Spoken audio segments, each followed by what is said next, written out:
नमस्ते दोस्तों, सुभद्रा कुंवारी चौहान की कहानी कान के बुंदे। कीमत पर विचार करने का समय न था, अतएव वे सिटी कोतवाल से मिलकर, जिससे उनकी बड़ी घनिष्ठता थी, हीरालाल को अपनी जमानत पर छुड़ा लाए।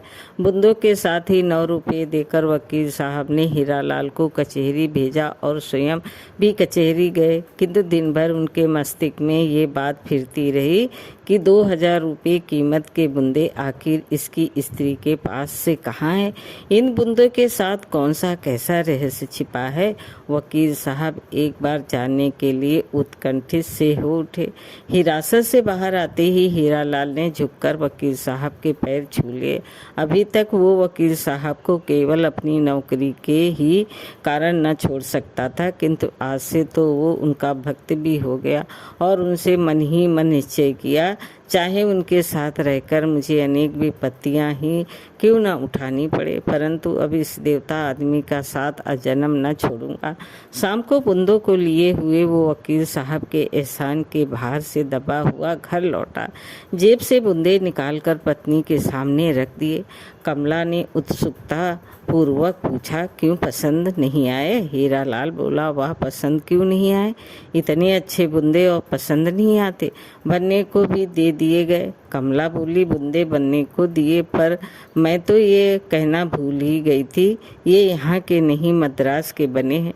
जब मैं बहुत छोटी थी तब हम लोग बाबू के साथ मद्रास गए थे, वहीं माँ के लिए बाबू ने इसे खरीदा था। हीरालाल बोला, शायद यही बात हुई होगी, जब सुनारों ने बनने से इनकार कर दिया होगा तभी वकील साहब ने लौटाया होगा। हीरालाल ने बुंदों की कीमत के बारे में, अपने पकड़े जाने के बारे में और वकील साहब ने उसे किस तरह छुड़ाया, इस बारे में अपनी स्त्री से कुछ भी नहीं कहा। शहर में प्लेग का प्रकोप था। सब लोग शहर छोड़कर बाहर झोपड़े बनाकर या बंगलों पर रहने के लिए निकल आए। वकील साहब ने अपने बंगले में नौकरों की एक कोठरी में हीरालाल को रहने की जगह दे दी। एक ही आहते में रहते हुए संभवतः 2-3 महीने बीत गए, किंतु वकील साहब की पत्नी हीरा देवी और कमला से किसी प्रकार की जान पहचान न हो सकी। हीरा देवी ने उच्च कोटि की शिक्षा पाई थी। वो संस्कृत में काव्य तीर्थ और अंग्रेजी में बीए थी। साधारण सुंदर थी, पर स्वभाव जरा रूखा था। वे मौके मौके पर ही हंसती थी। साधारण लोगों से वो बातचीत भी कुछ कम ही करती थी। उन्हें अपने धन, विद्या और एक प्रतिष्ठित परिवार की कन्या होने का गर्व था। अपने आश्रित एक मुंशी की स्त्री से बातचीत करने में वो समय का दुरुपयोग समझती थी, इसलिए उन्होंने कमला को कभी न बुलवाया। इधर कमला इसके बिल्कुल प्रतिकूल थी। वो अनिंद सुंदरी थी, खूब गोरा रंग, आकर्षक आंखें, पतले पतले लाल ओठ, जिन पर सदा हंसी खेलती रहती। वो बड़ी नम्र और मिलनसार थी। पढ़ी लिखी बहुत साधारण थी। हिंदी की पुस्तकों के अतिरिक्त चिट्ठी पत्री लिख पढ़ लेती थी। अंग्रेजी के कोई अक्षर पहचान लेती थी। फिर भी उसे व्यवहार ज्ञान था। गृह कार्य में कुशल थी। साधारण से साधारण कपड़ों को भी ढंग से पहनना जानती थी। साधारण कपड़ों को ही वो इस ढंग से पहनती कि वो उसके शरीर पर मूल्यवान जान पड़ते। 20 साल की उम्र होने पर भी 14 साल की किशोरी जान पड़ती। उनके स्वभाव में एक प्रकार की लापरवाही और अल्लड़पन था, जो इस बात का साक्षी था कि इतने में भी अपने जीवन में कभी अच्छे दिन देखे हैं। जिस दिन से कमला को मालूम हुआ कि हीरा देवी ने उसके इयररिंग मंगवाए और पसंद किए हैं, उसने मिलने के लिए कमला की उत्सुकता और भी बढ़ गई। एक दिन दोपहर को वो हीरा देवी से मिलने गई, जिसकी सूचना हीरालाल ने अपनी मालकिन को पहले से ही दे रखी थी। बरामदे में एक चटाई पड़ी थी। कमला उसी पर बैठ गई। साधारण अवभगत के बाद हीरा देवी पास पड़ी हुई कुर्सी पर बैठकर एक मासिक पत्रिका के पन्ने उलटने लगी। बीच बीच में वो कमला की बातों का उत्तर भी देती जाती थी। उन्होंने अपने किसी भी व्यवहार से ये प्रकट न होने दिया कि कमला के आने से उन्हें किसी तरह की प्रसन्नता हुई। प्रत्युत उन्होंने यही प्रकट किया कि उसके आने से उनके काम में कुछ विघ्न नहीं पड़ा। उनके मुंह के भाव से कुछ ऐसा प्रकट हो रहा था जैसे उन्हें कमला के रूप और लावण्य से ईर्ष्या हो रही हो। कमला एक साधारण जमादानी की कढ़ी हुई गुलाबी रंग की साड़ी और वैसा ही ब्लाउज पहने थे। हाथों में 3-3 कांच की चूड़ियाँ और कानों में वही हीरे के एयरिंग चमक रहे थे। वो इस आशा में थी कि हीरा देवी यदि कुछ भी उसके बुंदे के विषय में पूछेगी तो वो बातों ही बातों में उन्हें बतला देगी कि यद्यप इस समय दिनों के फेर से वो उनके मुंशी की स्त्री है, किंतु वो भी किसी समय बड़े घर की लड़की थी और उसने भी अच्छे दिन देखे हैं। उसके पास एक नहीं अनेक जेवर थे इन बुंदों की तरह, किंतु हीरा देवी ने उसके साथ बातचीत करने में जो उदासीनता दिखलाई उससे कमला के आत्मसम्मान को धक्का लगा। वो यहाँ आके पछता रही थी। वो उठकर घर जाने की आज्ञा लेने वाली थी कि इसी समय हीरा देवी किसी कारणवश कुछ देर के लिए भीतर चली गई। कमला को रुक जाना पड़ा। वो वहीं चटाई पर बैठी उसी मासिक पत्रिका के पन्ने उलटने लगी। ठीक इसी समय वकील साहब ने घर में प्रवेश किया। कमला वकील साहब को पहचानती थी, किंतु वकील साहब उसे न जानते थे। कमला उठकर खड़ी हो गई। वो कहीं छिप जाने का स्थान ढूंढने लगी। इधर वकील साहब को एक संभ्रांत महिला को इस तरह बरामदे में चटाई पर बैठना कुछ अपमानजनक मालूम हुआ।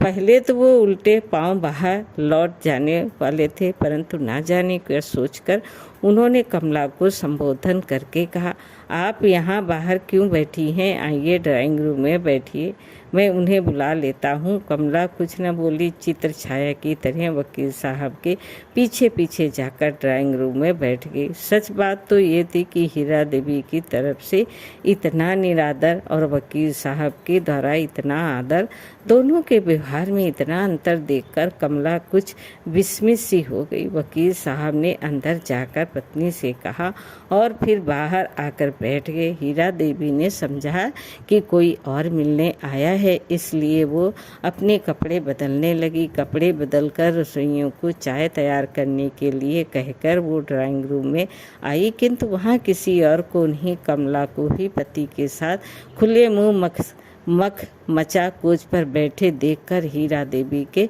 शरीर में आग लग गई। वो कुछ बोली नहीं, रूखे भाव से आकर वहीं दूसरे कोच पर बैठ गई।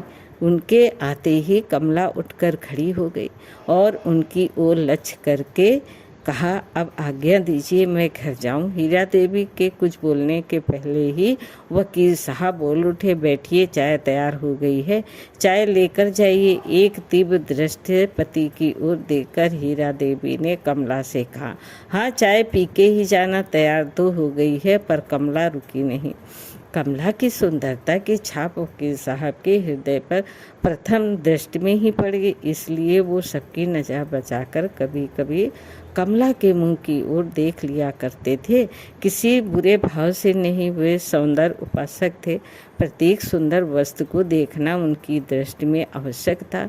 शिष्टाचार के तौर पर कमला के जाते समय हीरा देवी ने उसे कभी कभी आते रहने के लिए कहा। कमला इस कृपा के लिए उसे धन्यवाद देकर अपने घर गई। कमला के जाते ही पत्नी पर तिरस्कार सूचक दृष्टि डालकर वकील साहब ने पूछा, ये कौन थी? वहाँ चटाई डालकर बैठा दिया। इतना बड़ा ड्राइंग रूम किस लिए है? हीरा देवी भी उसी भाव से तीव्र स्वर में बोली, तो तुम क्या चाहते हो कि मैं नौकरों चाकरों को भी अपने साथ ही कुर्सी पर बैठाया करूं? ये तो तुम ही से होगा, मैंने तो ये नहीं सीखा। फिर भी अब बात विवधा करने का क्या तात्पर्य, जब तुमने उसे बुलाकर अपने पास कुर्सी पर बैठा ही लिया था। वकील साहब ने उत्सुकता से पूछा, नौकर चाकर से तुम्हारा क्या तात्पर्य है? हीरा देवी ने रुखाई से कहा, ये मुंशी की ही तो स्त्री थी ना, नौकर चाकर नहीं तो क्या मेरी हमजोली है? वकील साहब कुछ नम्र होकर बोले, मुंशी की ही स्त्री सही, हीरा लाल मेरा मुंशी है, उसकी स्त्री तो नहीं। उसके साथ तुम्हें नौकरों का सा बर्ताव कदापि न करना चाहिए। जो सम्मान करना जानता है वो सम्मान पाता भी है। फिर गरीबों का सम्मान तो धनिकों से अधिक करना चाहिए। यदि तुम उसे अपने साथ पहले से ही ड्राइंग रूम में लेकर बैठती तो तुम्हारे सम्मान में कुछ भी अंतर न आता। तुम्हारे विषय में वो ऊंचे विचार लेकर ही जाती। हीरा देवी अब झुल्ला उठी। क्यों तंग किए जा रहे हो? मुझसे नहीं बन पड़ा, तुमने तो कर ही दिया, फिर अब अफसोस किस बात का? और इतने पर भी संतोष ना हो, जाके उसके आंसू पोंछाओ, मुझे कोई शिकायत ना होगी, कहकर हीरा देवी उठकर दूसरे कमरे में चली गई। मेज पर चाय ठंडी हो रही थी। उस तरफ न वकील साहब का ध्यान था और न हीरा देवी का। हीरा देवी के जाते ही वकील साहब थके हुए से एक कोच पर लेट गए। बात बात पर वो पत्नी के वाद विवाद और तर्क से थक गए थे। विवाह से पहले जब उन्हें मालूम हुआ कि उनकी भावी पत्नी ग्रेजुएट है, संस्कृत में काथ्य तीर्थ है, तो उन्हें ना जाने कितनी प्रसन्नता हुई थी। अपने कल्पना जगत में उन्होंने अपने एक छोटे से सोने के संसार को देखा, जिसमें सहयोग से गृहस्थी नंदन बन हो जाती है। इसी स्वप्न को देखते देखते वे विवाह के बंधन में बंध गए और उन्होंने अपने भाग्य की सराहना की। मित्रों ने बधाई के पुल बांध दिए। नववधु अधिक सुंदर न थी पर सुशिक्षित थी, इसका वकील साहब को गर्व था। आज उनका गर्व धूल हो चुका था। रह रह के उन्हें ऐसा जान पड़ता था जैसे उन्होंने कोई बहुत बड़ी भूल कर डाली है, जिसका कोई प्रतिकार नहीं। पत्नी के उद्दंड स्वभाव से वे बहुत असंतुष्ट थे। हीरा देवी में उन्हें त्रियोचित गुण ढूंढे न मिलते थे। पत्नी से अधिक संकोच और सील की मात्रा उनके ही स्वभाव में थी, जिसके कारण वो पत्नी से कभी कुछ कह सुन न सकते थे, और कहते भी तो कैसे। हीरा देवी आखिर उनसे किस बात में कम थी? वे वकील थे। हीरा देवी भी कुछ दिनों तक पटना के गर्ल्स स्कूल में प्रिंसिपल रह चुकी थी। वकील साहब बीए LLB भी थे, तो हीरा देवी BA BT थी।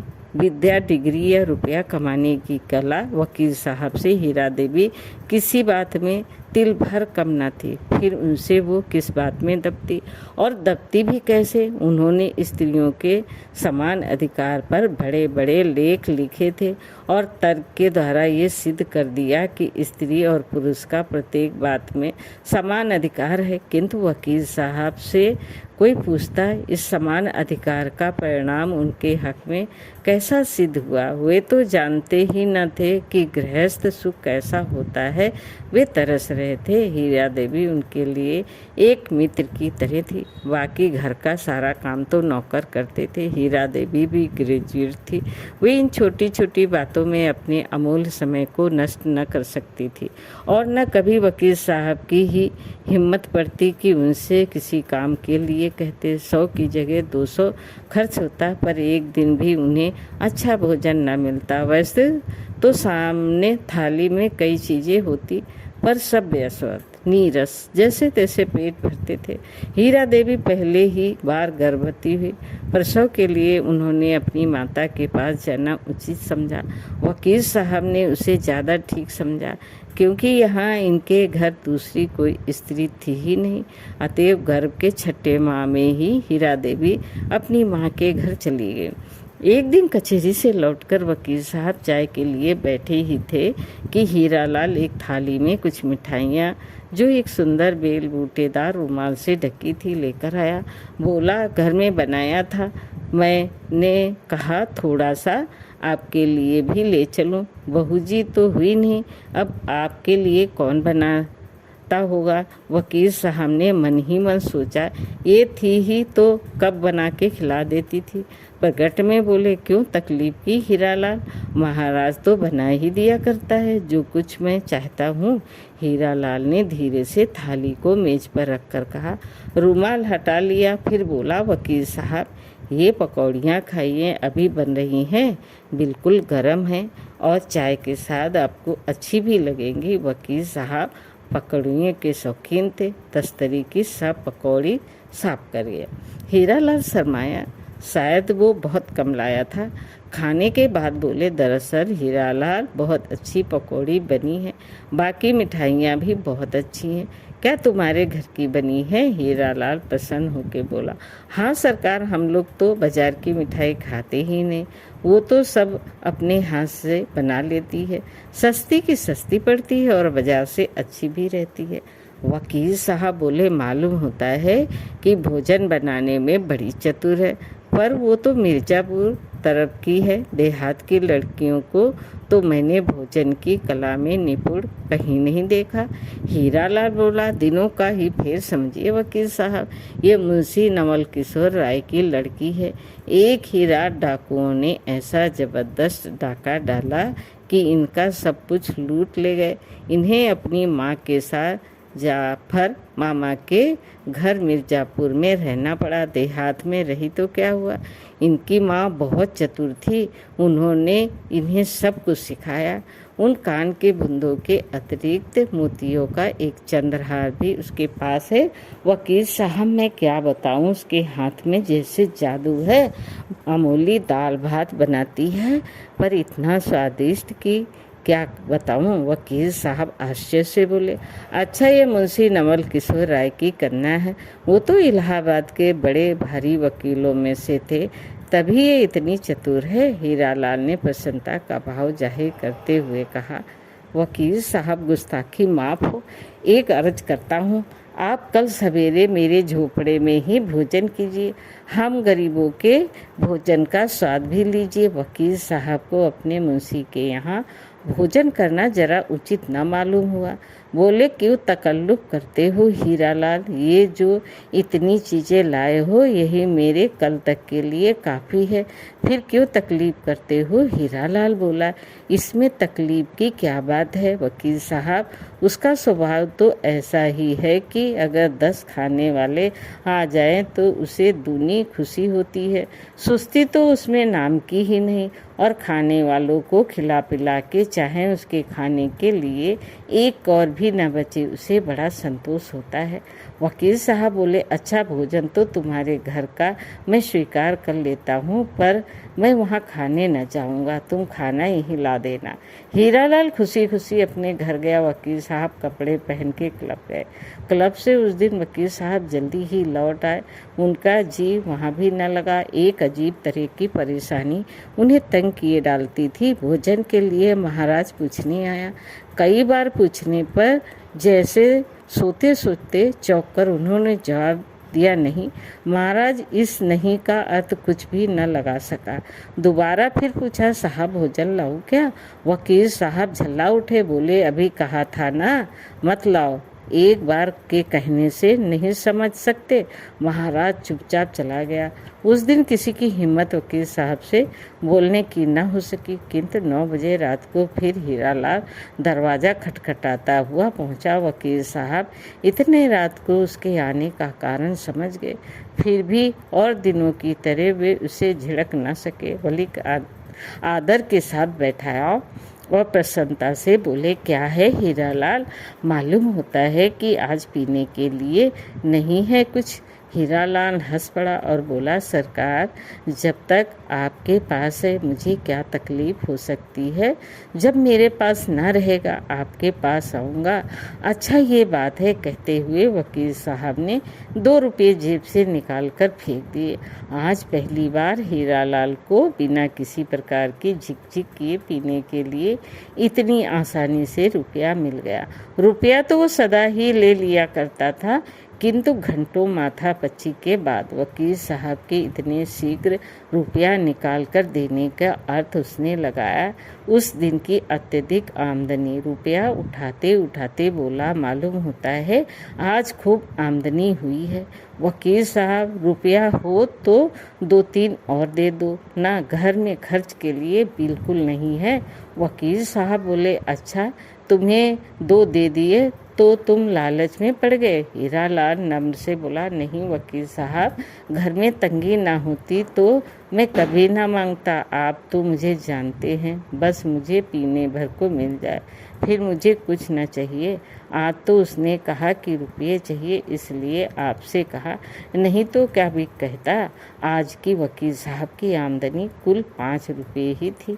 उन्होंने बाकी के 3 रुपये निकालकर हीरालाल के हवाले कर दिए। देते देते उन्होंने तकदीर कर दी कि देखो सबके सब मत पी जाना, घर में खर्च के लिए दे देना। हीरालाल बोला, नहीं सरकार। वकील साहब, क्या पागल हूँ मैं? पहले घर में देकर फिर पीने जाऊँगा। हीरालाल चला गया। वकील साहब भी पलंग पर लेटे, उन्हें नींद न आई। उन्होंने अपने और हीरालाल के जीवन की तुलना की। चतुर सुशील स्त्री पाकर वो कितना सुखी है, उसका गृहस्थ जीवन कितना आकर्षक है। वो है मामूली मुंशी स्त्री, साधारण पढ़ी लिखी ग्रामीणी बालिका है, फिर भी गृहस्थी को स्वर्ग बना रखा है। एक मैं हूँ, शहर के बड़े वकीलों में 500-700 मासिक तो कमा ही लेता हूँ। बंगला है, मोटर है, सुंदर बगीचा है, स्त्री संस्कृत और अंग्रेजी में ग्रेजुएट है। लोग तो यही समझते होंगे कि मैं कितना सुखी हूँ। मित्र लोग आकर मेरी किस्मत की सराहना कर जाते हैं, किंतु मेरी किस्मत कैसी है मेरे सिवा और कौन जान सकता है। बिना सुशील पत्नी के सब सुख होते हुए भी मनुष्य सुखी नहीं रह सकता। सच्चे गृहस्थी के सुख के सामने सारे संसारिक सुख हे हैं। वो गृहस्थ सुख मेरी किस्मत में है ही नहीं। काश मैं भी किसी मामूली पढ़ी लिखी स्त्री से ही विवाह करता और वो सुशील होती तो जीवन कितना सुखी होता। यदि सुशील ना भी होती तो कम से कम बात बात में उसका तर्क शास्त्र तो न चलता। हर बात में वो अपनी विद्वता की छाप तो न जमाने लगती। किंतु यहाँ तो बात ही और है। हीरा अपने सामने मुझे कुछ समझती ही नहीं, दूसरों के सामने उसे कुछ कहते मैं डरता हूँ। ना जाने कैसा उछल उत्तर दे दे, फिर मुझे उनके सामने लज्जित होना पड़े। इसी प्रकार जितना ही मैं उससे दबता हूँ, वो मुझे दबाती जाती है। मैं स्त्री को समान अधिकार देने का विरोधी नहीं हूँ, किंतु वे इतना समझती कहाँ है। वे अधिकार पाते ही उसका दुरुपयोग करने लगती हैं। स्त्रियों के लिए कोमलता, लज्जाशीलता और नम्रता बहुत आवश्यक है, पर ये बातें हीरा में कहाँ हैं। किंतु इसमें हीरा का दोष तो उसकी शिक्षा का है। फिर मैं शिक्षा को भी दोष कैसे दूं? उसी की छोटी बहन मीरा भी तो एमए में पढ़ रही है। इतनी सुशील लज्जाशील है कि सीधी तरह आंख उठाकर बात नहीं कर सकती। कुछ नहीं, सब मेरी किस्मत का दोष है। मेरी किस्मत में गृहस्थ सुख नहीं था, फिर मुझे सुशीला पत्नी कैसे मिलती? उन्होंने कमला और हीरा की तुलना की। कमला उन्हें साक्षात लक्ष्मी सी और हीरा अहंकार अभिमान की प्रतिमा सी जान पड़ी। वो पहले ही दिन पहली दृष्टि में कमला के रूप पर मुग्ध हो गए थे। आज वो उसके गुणों की भूरी भूरी प्रशंसा कर रहे थे, किंतु इतना वो जानते थे कि जीवन में अनेक बार ऐसे अवसर आते हैं जब इंद्रियां मनुष्य को अपना दास बना लेती हैं। जानता हुआ भी मनुष्य अनजान बन जाता है, समझदार भी नासमझ हो जाता है। इसलिए वो कमला के रूप और गुणों पर मुग्ध होते हुए भी उससे दूर दूर रहना चाहते थे। वे उस पवित्र फूल को, जिसका सौरभ उन्हें बहुत प्रिय था, छूकर अपवित्र न करना चाहते थे। इसलिए वो पास भी आने से डरते थे। संभव है पास पहुंचकर वे छू लेने के लोभ को संवरण न कर सके तो फिर उसका परिणाम क्या होगा? उसके भयंकर दुष्परिणाम का काला चित्र वकील साहब की आंखों के सामने खिंच गया। वे घबरा उठे। पास ही मेज पर रखा हुआ हीरा का चित्र उठाकर देखने लगे, किंतु उस चित्र में कई बार देखने पर भी उन्हें कमला ही दिखी। वे घबराकर इधर उधर करवटें बदलते रहे। अंत में ये निश्चय करके कि मैं सवेरे हीरालाल के यहाँ भोजन के लिए अस्वीकृत भेज दूंगा। न जाने कब उन्हें नींद आ गई।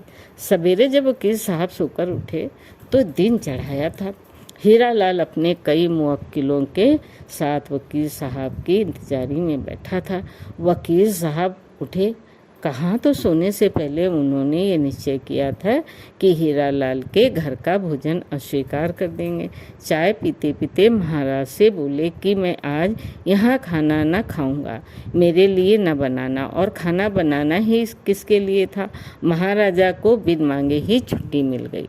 इधर भोजन के समय जब हीरालाल वकील साहब से पूछने आया, उन्होंने कहा, चलो वहीं चल के खा लेता हूँ, तुम भी घर रहोगे, बार बार दौड़ने से बचोगे। हीरालाल चाहता ही क्या था, वकील साहब को लेकर अपने घर पहुँचा। वकील साहब घर की सफाई देखकर दंग रह गए। छोटे छोटे 2 कमरे कमला ने ढंग से सजा रखे थे। इतनी सफाई थी कि वो उनकी चतुराई से चकित हो गए।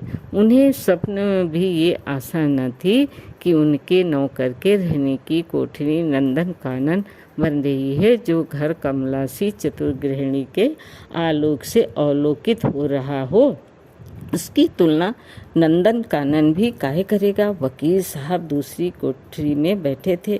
बीच के दरवाजे पर एक फटी हुई साड़ी का ही सिला हुआ हल्के रंग का पर्दा पड़ा हुआ था।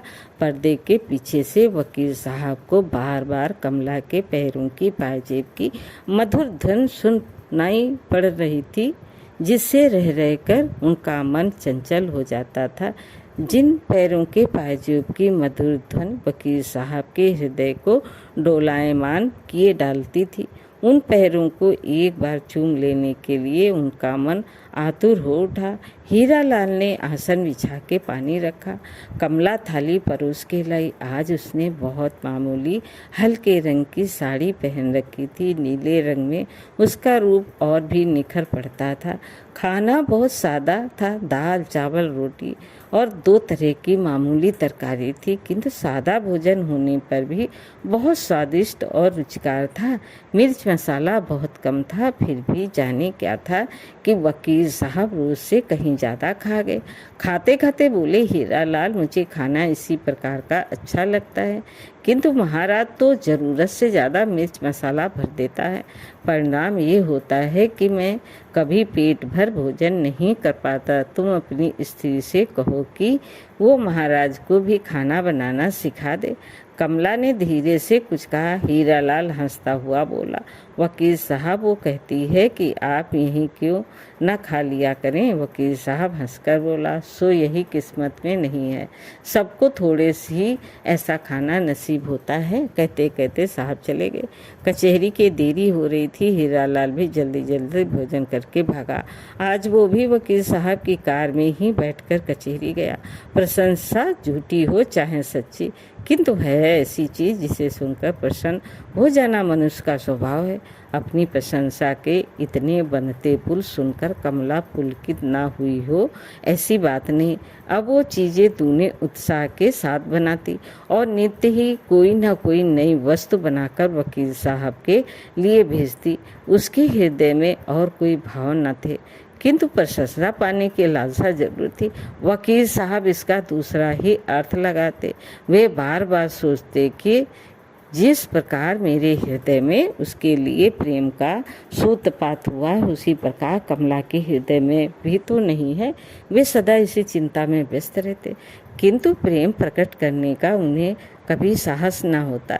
इसके अतिरिक्त वे विश्वास की जगह अविश्वास को स्थान देकर पतित न होना चाहते थे। वे अपनी इंद्रियों का दमन करके अपनी चरित्रता पर धब्बा न लगने देना चाहते थे, किंतु होनी किसके टाले टली है। इस बार जब ये हीरालाल की तनख्वाह देने लगे तो 10 रुपये के स्थान में 15 रुपये दिए और कहा, हीरालाल, मेरी आमदनी बढ़ गई है, इसलिए तुम्हारी तनख्वाह भी बढ़ा दी है। इस महीने से तुम्हें 15 रुपये मिला करेंगे। हीरालाल को मुंह मांगी मुराद मिली। खुशी खुशी घर आया। पत्नी के हाथ पर रुपया रखते हुए बोला, कमला, तुम सचमुच लक्ष्मी हो। जिस दिन से तुम आई हो मुझे लाभ ही लाभ हुआ है। वकील साहब मुझसे कभी सीधी बात तक ना किया करते थे, अब दोस्तों का सा बर्ताव रखते हैं।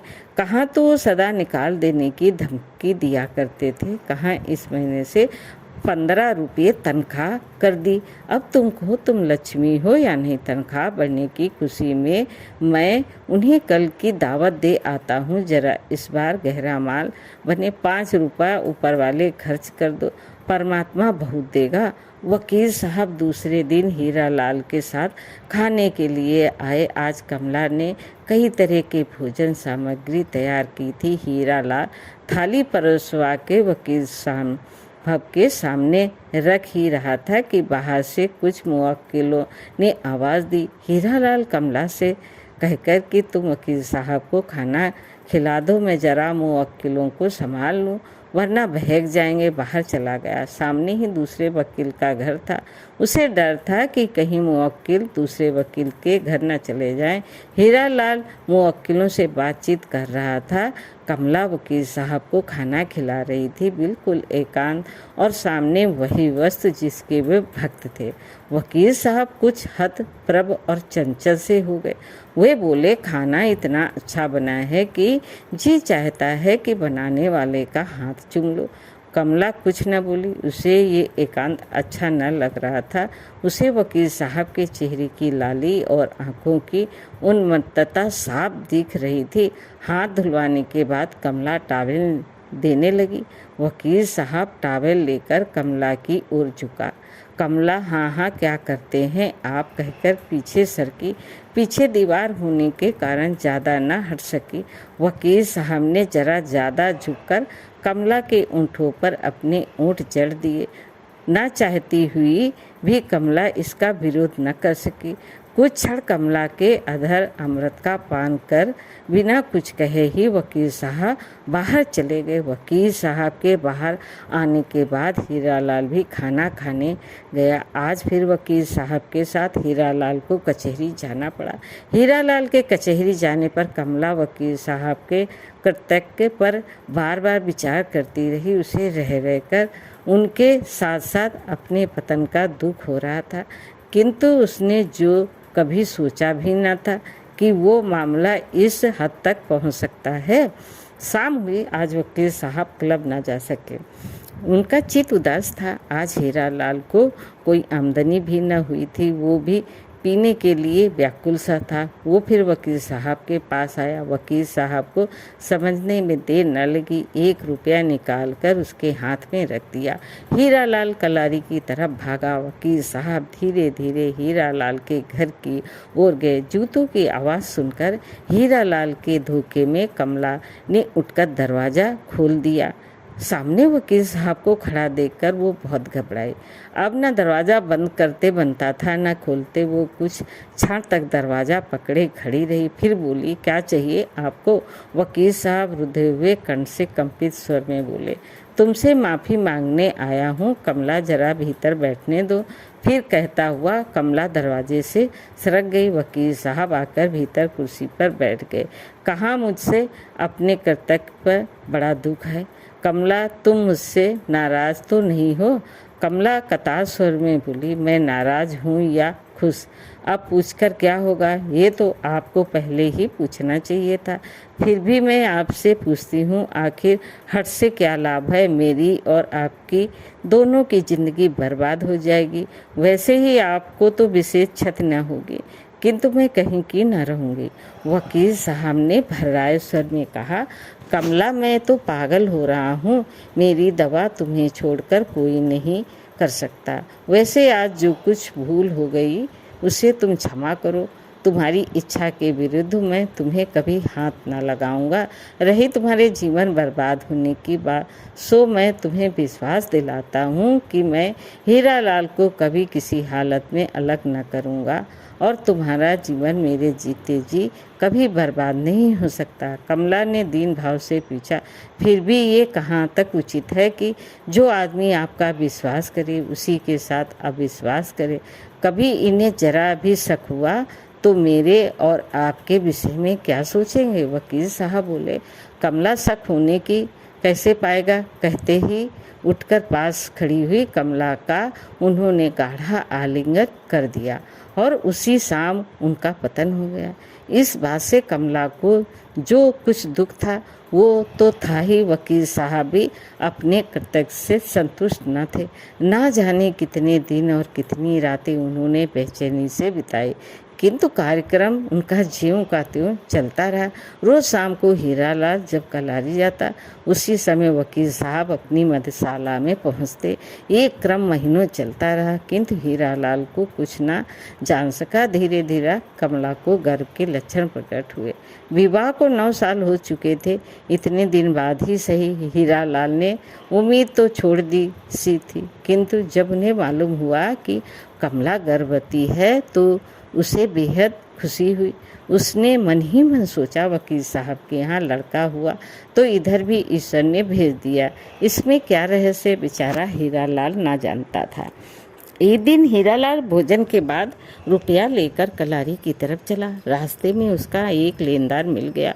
उसे हीरालाल से करीब 10 रुपये लेने थे। हीरालाल को देखते ही उसने 10 तो सीधी सीधी सुनाई और रुपया छीन लिया। अब कलारी जाके हीरालाल करता तो क्या करता, लाचार घर की तरफ लौट पड़ा। घर आकर अपने घर में उसने वकील साहब को बैठा पाया। अपने घर में वकील साहब को देखकर हीरालाल को अचानक उस समय पहुंचा देखकर वकील साहब को आश्चर्य हुआ, किंतु वकील साहब चतुर थे। बोले, क्यों हीरालाल, हमेशा तो मुझे भोजन के लिए पूछा करते थे। आज जब मुझे घर में ढंग का खाना ना मिला तो पहले ही से खा पी कर बैठ गए। हीरालाल बोला, अरे तो और बन जाएगा वकील साहब। उसने पत्नी को वकील साहब के लिए कुछ बनाने का इशारा किया। वकील साहब रुकते हुए बोले, नहीं नहीं, अब क्यों तकलीफ देते हो। मैं जानता हूँ तुम लोगों ने खाया पिया ना होता तो मैं भी कुछ खा लेता। फिर कुछ हंसकर बोले, और तुम्हारा क्या हाल है मालूम होता है। आज चढ़ाई नहीं। हीरालाल के हृदय में कुछ आशा का संचार हुआ। इस समय मदिरा से अधिक आकर्षक कोई दूसरी चीज दुनिया में उसकी दृष्टि में न थी। बोला, चढ़ाता कैसे वकील साहब, एक साला लेनदार मिल गया, रुपया ही छीन लिया। फिर मैं कलारी तक नहीं गया, जाके भी क्या करता। वहाँ कहीं दूसरों को पीते देखकर और भी खराब हो जाता। आपके पास हो सरकार तो जिला लो, नहीं तो बिना खुराक के मर जाऊंगा। जेब में से 5 रुपए का नोट निकालते हुए वकील साहब बोले, मेरा पास छुट्टा पैसे नहीं है और तुम्हें रुपए देते हुए डर लगता है। नशे के झोंके में ना जाने कितनी का पी जाओ। हीरालाल बोला, नहीं सरकार, ऐसा भी कभी हुआ। मैं तो उतना ही पीता हूँ, मेरी तो खुराक ही उतनी है, बस 1 रुपया 8 आने की। हीरालाल नोट लेके जाते जाते कमला से बोला, वकील साहब को कुछ बना के खिला जरूर देना। वकील साहब बोले, पहले अपनी फिक्र कर लो फिर हमारी करना। हीरालाल हंसता हुआ चला गया। हीरालाल जब आंख से ओझल हुआ तो कमला का आलिंगन करते हुए वकील साहब बोले, तुम इस शराबी की दास हो कमला। यदि बदलने का कानून होता तो मैं हीरा को देके तुम्हें ही ले लेता। हीरालाल के साथ भले खुश न रहती, पर तुम्हारी शरीक खुशी तो दुनिया में कहीं ढूंढने से भी न मिलता न कमला। कमला ने कुछ उत्तर न दिया। विदाई की अंतिम छाप कमला के ओंठों पर लगाकर वकील साहब अपने घर आए। कमला के गर्भ का 5वां महीना चल रहा था। हीरालाल खूब पी के लौट कर 3.5 रुपये कमला के सामने फेंक दिए। फिर वो खाट पर बेहोश गिर पड़ा।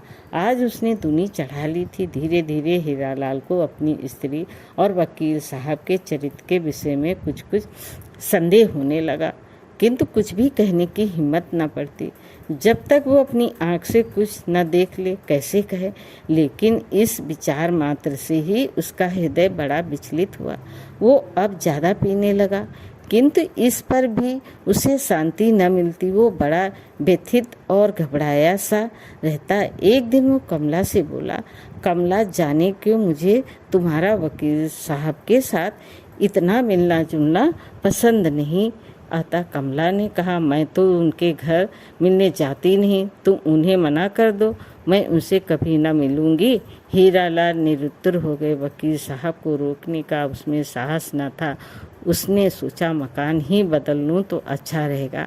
वो मकान की तलाश में चला। रुपया लेकर कलारी की तरफ जाने के इरादे से निकला, किंतु कुछ ही दूर जाने पर उसे कुछ मुवक्किलों मिल गए। वो उन्हें लेकर लौट पड़ा। बंगले पर आने पर मालूम हुआ कि वकील साहब क्लब गए हैं।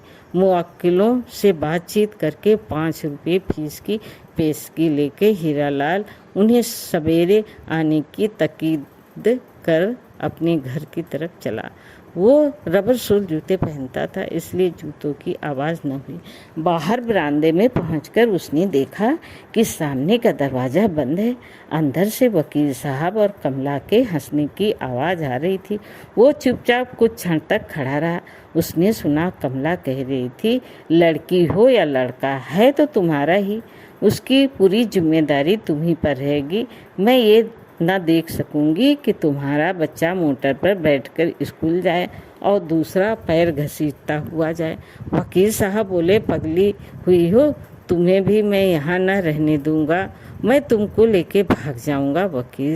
वकालत, मकान, बगीचे सब हीरा और हीरालाल के लिए छोड़कर जाऊंगा। मेरे पास बस तुम रहो, मैं दुनिया की सारी संपत्ति को ठुकरा दूंगा। मोटर में अपने बच्चे के लिए साथ रखूंगा, कहीं भी रहूंगा, कमा खाऊंगा। होना तैयार इस बात के लिए? कमला हंस पड़ी। हीरालाल अधिक न सुन सका। संताप से वो पागल सा हो रहा था। उसने जोर से एक ठोकर दरवाजे पर लगा दी। दरवाज़ा अंदर से बंद था। वो वहाँ क्षण भर भी न ठहर सका। तेजी के साथ आहते से बाहर निकल गया। अंधकार में किधर अदृश्य हो गया, कोई ना जान सका। इस घटना को हुए कई मास बीत गए। अब कमला और वकील के संबंध की चर्चा घर घर में थी। संदेह तो लोग पहले से ही करते थे, किंतु हीरालाल के इस प्रकार अचानक लापता हो जाने से संदेह करने में कोई संदेह का कारण न रह गया था। एक सखी ने कुछ गोलमाल करके हीरा देवी को भी लिखा, ये भी लिखा कि वो फौरन चली आए। इसके एक ही दिन पहले हीरा देवी को पति का पत्र मिला, जिसमें लिखा था कि यहाँ कई तरह की मौसमी बीमारियाँ फैली हैं। ऐसे समय में तुम बच्चे को लेकर यहाँ मत आना, मैं स्वयं तुम्हें लेने आऊँगा। अब हीरा देवी पति के असली मतलब को समझी। उनके सिर से पैर तक आग लग गई। उसी दिन रात की ट्रेन से वो रवाना हो गई। उनके पहुंचने से 15 दिन पहले बंगले में ही एक कमरे में कमला को कन्या हुई थी। हीरा देवी के इस प्रकार अचानक पहुंचने की वकील साहब को संभावना न थी। वो किताब मूड से हो गए। उनकी समझ में ही ना आया कि क्या करें। पहुंचने के कुछ ही घंटे बाद हीरा देवी ने देखते देखते कमला को बच्ची समेत बंगले से बाहर निकाल दिया। बंगले से निकलते समय कमला वकील के दफ्तर की तरफ मुड़ी, बोली, मुझे उन कोठरियों में से एक में रहने दो। मैं इतना नन्हा सा बच्चा लेकर कहाँ जाऊँ? फिर मुझसे चला भी तो नहीं जाता। वो अपनी बात पूरी भी न कर पाई थी कि अचानक हीरा देवी आ गई। डांट के बोली, सीधी निकल जाओ, मेरी इच्छा के विरुद्ध तुम इस अहाते में पैर भी नहीं रख सकती। वकील साहब बुद्ध की नाई बैठे रहे, उनसे कुछ भी करते न बना। उन्हीं की आँख के सामने जिसे उन्होंने इतना आश्वासन दे रखा था, वही कमला गिरती पड़ती किसी प्रकार बंगले से बाहर चली गई। किसी को उस पर दया नहीं आई, किसी ने उसे शरण न दी। अपने पाप के फल को हृदय से लगाए संताप के आंसू बहाती हुई कमला निरुद्देश्य भाव से चली जा रही थी। दोस्तों, कहानी कैसी लगी? लाइक करें, सब्सक्राइब करें। धन्यवाद।